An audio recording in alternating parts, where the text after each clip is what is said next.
There was a tropical storm heading for Houston, and we knew that those tropical storms would dump a whole lot more water quite often than what a hurricane did.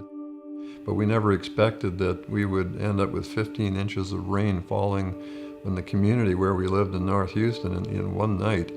And as a result of that, we had 42 inches of water in our house for 3 days. I stepped out of bed to go to the restroom and stepped into wet, soggy carpet. And woke me up and said, "Jim, there's water in the house." And I got out of bed, and I'm in 6 inches of water. I worked very hard to repair our home. It took 6 weeks for me to completely reconstruct the home. Fortunately, I was in the construction business, so I had the crews available, and I knew how to pick up a phone and order a 40-yard dumpster in. So it took 6 weeks to do a significant renovation on the home, tearing it down and rebuilding it. I said, "Sherry, you're ready to move in," because the city's also done their inspection. And she said, "Can we spend one more night in the place where we were staying, because there's another storm moving in?" And would you believe, the next day we had another 2 feet of water in the home, and I had to start all over again. It was just feeling to me like we were being told, "You need to leave this place."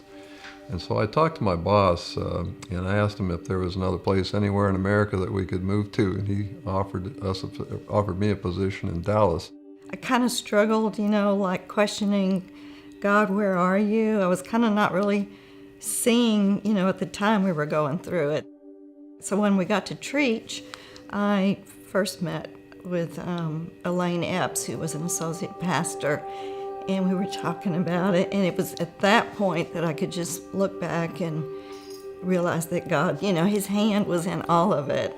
He was with us, and He was just giving us a peace about making decisions that were very difficult to think about leaving Houston, because that was our plan. That's what we expected we'd be doing, to stay there. I started to realize that change was just a matter of fact, and I just kind of released myself from trying to be in control of everything, and I said, I'm just going to take things as they come along. If we hadn't been willing to just let go and just let go of the expectations that we had, we would have really missed out on what God really had in store for us up here. He's blessed us so much here that I can't even imagine what life would have been like if we'd stayed in Houston.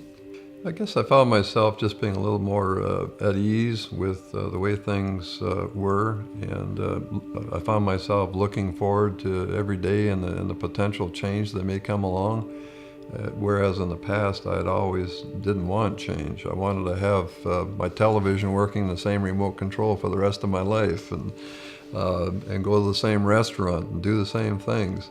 And I found myself more at ease and looking forward to change, knowing that it came from a good place, and opportunities would present themselves to help others. It strengthened my trust, because how He used it and how he got us through it, and He was with us through all of the difficulty.